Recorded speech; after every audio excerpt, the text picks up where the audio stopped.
Manoeuvre alarm in the forward AMR. Manoeuvre alarm in the forward AMR, roger. AMR, dress the four-man team reports 2 Juliet flat.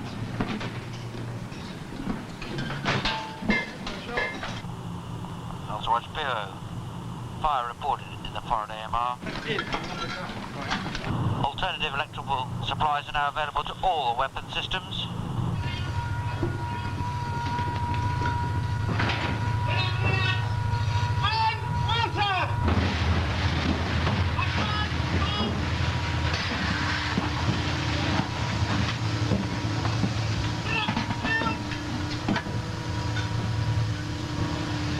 Roger. Fire in the forward AMR is out. Fire in the forward AMR out.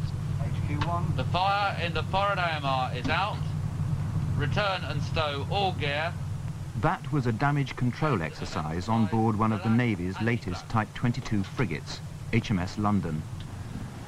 In their action state, all the officers taking part look pretty much the same, but in fact they span about 25 years of naval service. Whatever their rank now, they all started out in the same way and at the same place. Britannia Royal Naval College, Dartmouth.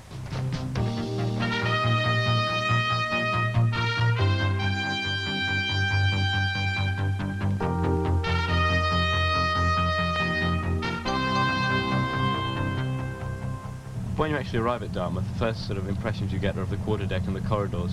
And there are pictures all down the side of the corridors of previous divisions, midshipmen in uniform. And when you actually arrive, you see other uniformed midshipmen running around, and you're not sure if they actually belong there to start with, because it's quite sort of frightening and military. And it's only after the first sort of 2 or 3 days you really begin to settle in. For now, it doesn't matter which naval specialisation you've chosen.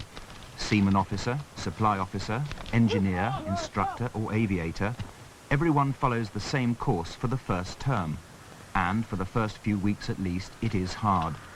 An early taste of it is the new entry exercise, in the countryside upriver from the college.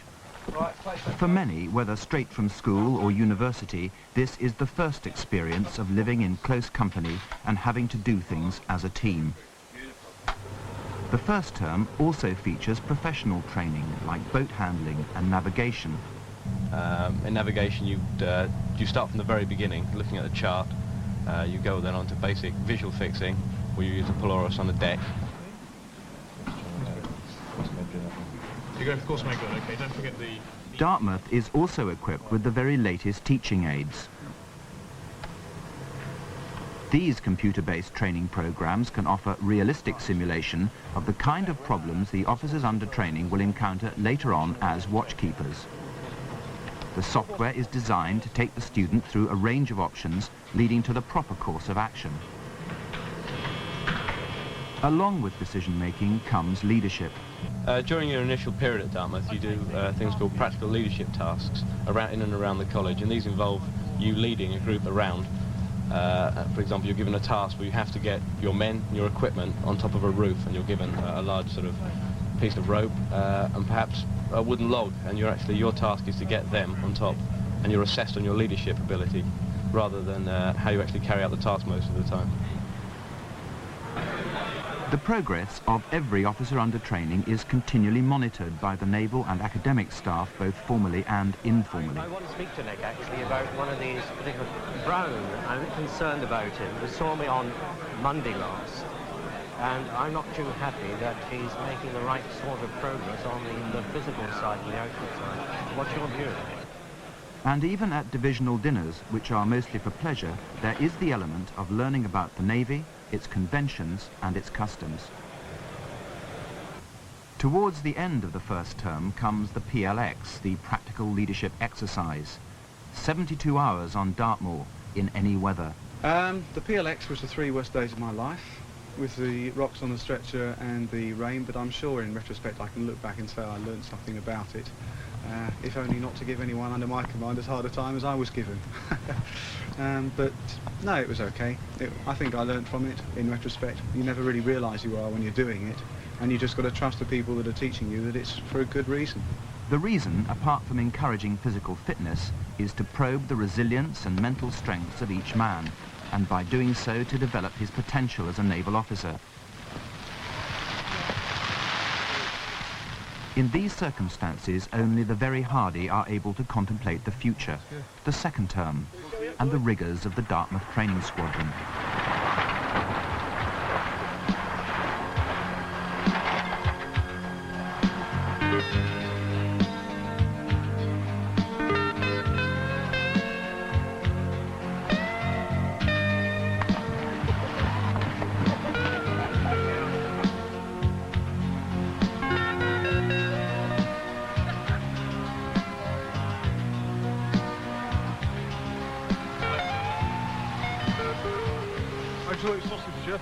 Well done.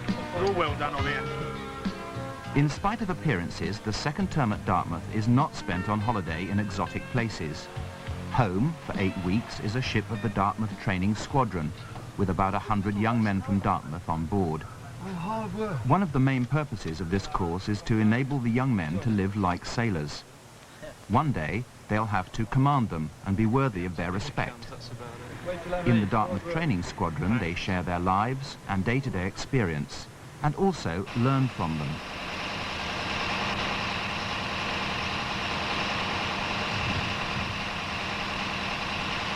Right, lads, what we'll be doing this afternoon is we'll be checking the timing on the tappet.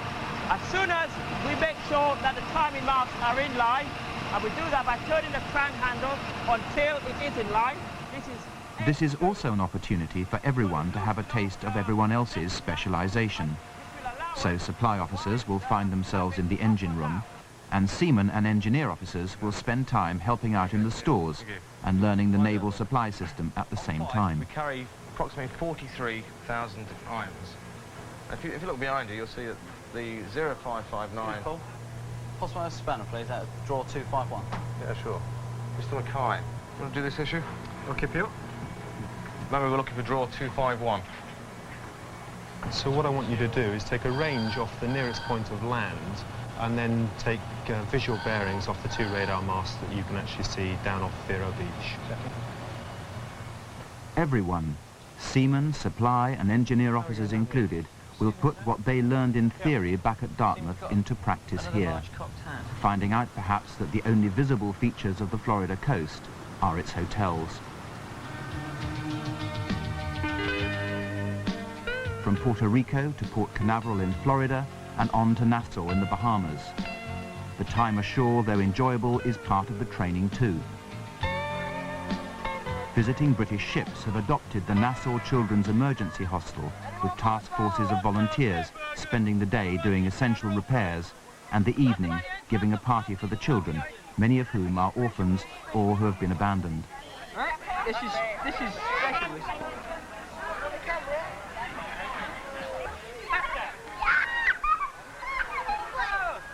There you go. Got a leaflet as well. Here. Get to the ship.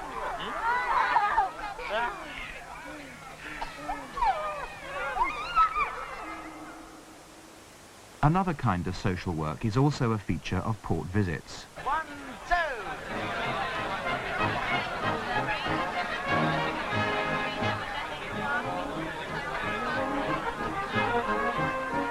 A Royal Navy ship on an official visit overseas represents Britain and goes out of its way to entertain the local people.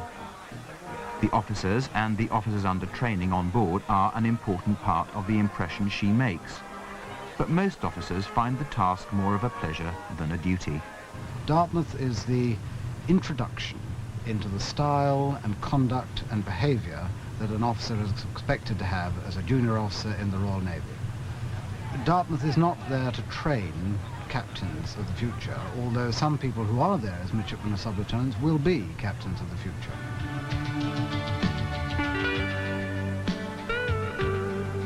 Port visits are always hectic, particularly for the officers under training, and sometimes it's almost a relief to get back to sea, where the training continues.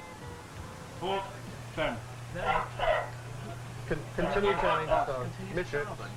For the seaman officer, being qualified to run the watch of the bridge of a ship is one of the main stepping stones towards a future command. Officer of the watch manoeuvres under the watchful eye of the ship's captain give an early hint of what is involved. No, watch the bearing of her stern. Increase revolutions. No, revolutions 146. Revolutions 146. Range 3.5 cables. Take that wheel off now. Midshets. The next bit we're not going to give you any prompting. Range 3 cables. For all the officers under training, the Dartmouth Training Squadron is the first opportunity to put what they've learned so far into practice on an operational warship. On the one hand, they're introduced to the pressures of command, and on the other, it is the only chance they'll have of actually handling the equipment which later will be under their control. Handlebars. Okay? Safety catch. Trigger.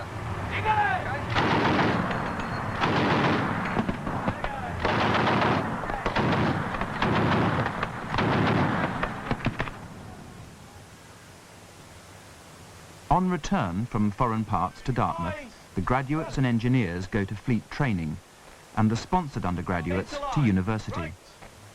The non-degree seamen and supply officers under training who remain at Dartmouth become seniors. Their further leadership training comes from supervising the next generation of juniors, sometimes with mixed results. Eyes right.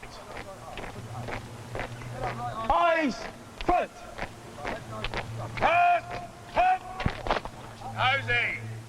Right, the geostationary satellite, which is just... For these final terms at Dartmouth, the emphasis of the training changes from the professional to the academic.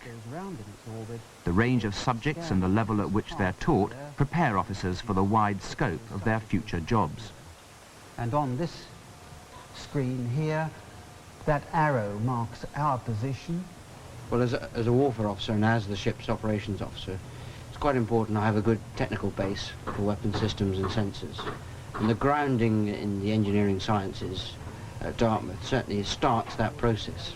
I think it provided a baseline, especially these days with the Navy becoming more and more technically orientated, and especially in a job as I do as a warfare officer. One has to have a reasonable understanding of the systems, why they work, or even more important, why they're not working, and what secondary modes of operation there are. Along with the sciences, there are modern languages, economics, strategic studies, and international affairs. Hi, Mr. Patterson. Can you tell me the value of having British troops in central Germany? All this leads to a broader understanding of a world whose political events can dramatically affect the lives of those who will now leave Dartmouth to serve in the fleet as naval officers. Some of the people who do, I wouldn't say badly, but some of the people who do less well at Dartmouth may, by virtue of their strengths, their intellect, their personality, their leadership, do better out of Dartmouth than they do inside. Beyond Dartmouth is the powerful modern fleet, one of whose ships is HMS London. Of all the officers in the wardroom, the most junior are the officers under training. Serving in HMS London is Steve Cooper, whose 8 months on board will culminate in his fleet board examination and hopefully qualification as an officer. For now, the driving force in his life will be his training syllabus, based on a task book that covers everything he does during the next few months in HMS London. I'm now an acting sub-lieutenant, but having left Dartmouth 4 months ago, I'm now on board HMS London as an officer under training, or a junior officer. I'm really working my way towards my fleet board examination, which will be in a further 4 months' time. HMS London is one of the Navy's newest Type 22 frigates. Just handed over by her builders, she's undergoing sea trials. The next few months will be spent in training her ship's company and testing her systems. They will be hard months for all her officers, from the lowest to the highest. It's a lovely new ship.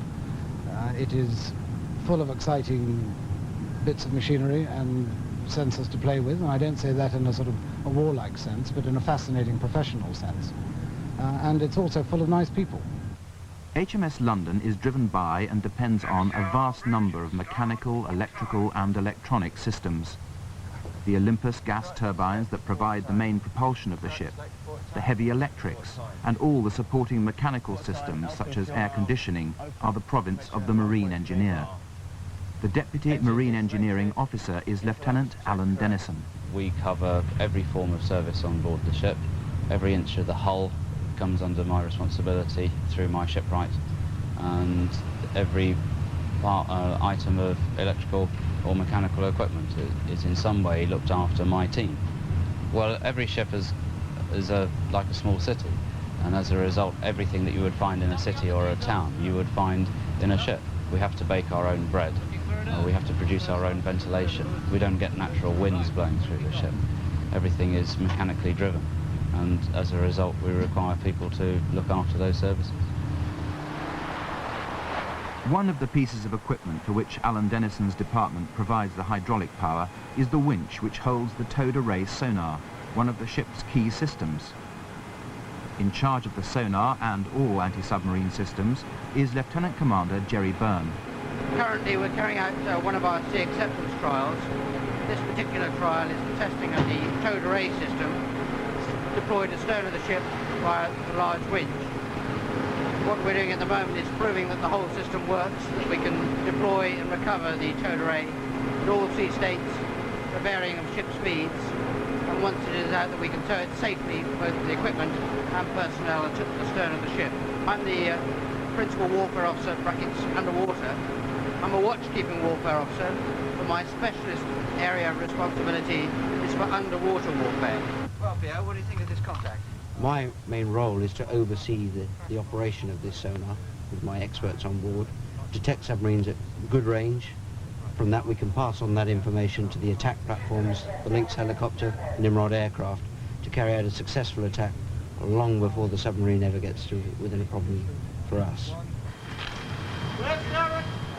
Once a target is reported, a more active system goes into action, and this too has to be exercised during the Sea Acceptance Trials, or SATs.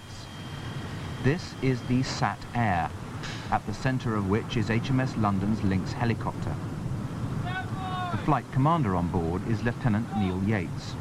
Well, my prime job, obviously, is to present the helicopter to the command as one of the ship's weapon systems. Obviously, that is a little bit more detailed, but the general aspect is that. To do that, we obviously have to have a serviceable aeroplane, and that involves 7 maintainers working hard on the aircraft and obviously complying with fairly rigid servicing constraints due to the fact that obviously if something goes wrong, we haven't got many options. Also, there's the weapons to consider. We are required to roll change from ASW to anti-surface. We are therefore required to be able to roll change quickly, load weapons quickly, and of course react to any emergencies that could occur in what is inherently a dangerous environment. It's incredibly rewarding. I mean, we're very lucky. We've got a finite task. We've got to be able to fly the aircraft to achieve the aim, and once you get that right, and you can work as a team with the flight, and of course integrate with the ship, it's incredibly rewarding when it comes off. The rewards may be great, but so too are some of the sacrifices.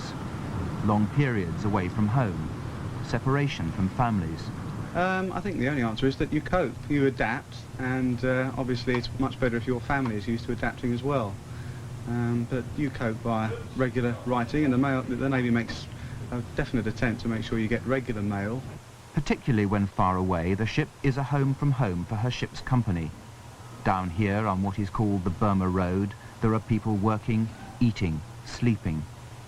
The Chinese laundry is open. A ship is like a factory, office building and hotel, with bedrooms and restaurants and of course kitchens. There's also the naval version of a local supermarket.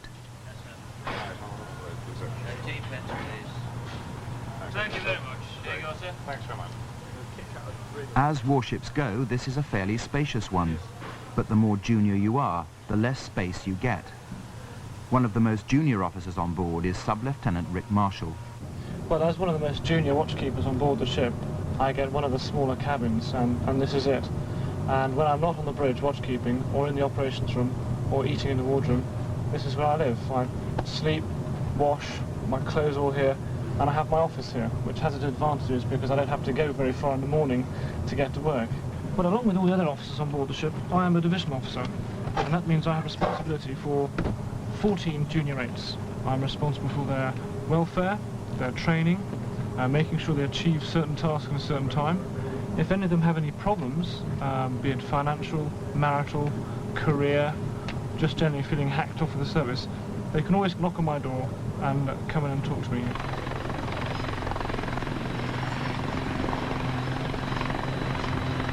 Okay, cheers. Thanks. When the ship is at flying stations, much of Rick Marshall's time is spent in the ops room acting as fighter and helicopter controller. Roger, deck check, latitude 47 degrees, 54.8 minutes. North, 013 degrees, 43.9 minutes. Rick Marshall has several jobs on board HMS London, as does every officer. The one whose jobs offer the greatest contrast is Lieutenant Steve Murdoch, Specialist Supply Officer and Captain's Secretary. Well, as Captain Secretary, I deal with all correspondence that comes into the ship. I allocate priorities to the letters, allocate action officers, and ensure that replies are sent in good time.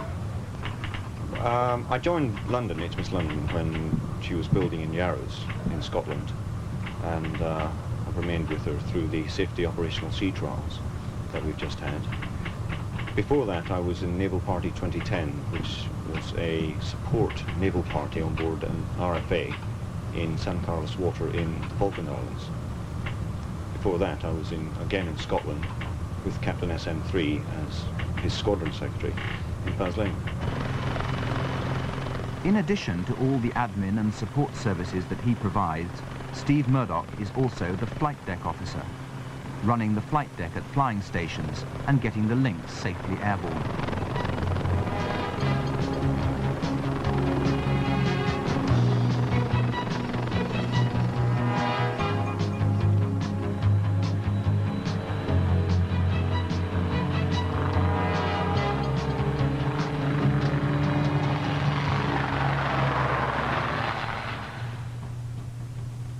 Whatever their specialisation, naval officers share a lifestyle which for long periods of sea time substitutes for home, and which is often missed when, at the end of their careers, they go ashore for good. The captain of the ship is the only officer on board who is not a member of the wardroom. It is only by invitation that he is able to share in what is essentially a club. So what does it mean to be a member? Separate factors like shared loyalties, long periods spent under trying conditions, the experience of tension are some of the elements which draw ship's officers together. And if you ask a cross-section of them what made them join and why they stay, the answers often contain the same mix. Words like adventure, challenge, travel, variety, professionalism, responsibility, and comradeship. Are you home this weekend, Steve? Yeah. Yeah. Short weekend. It's all right for some. Are you going back home? I'm back into the go.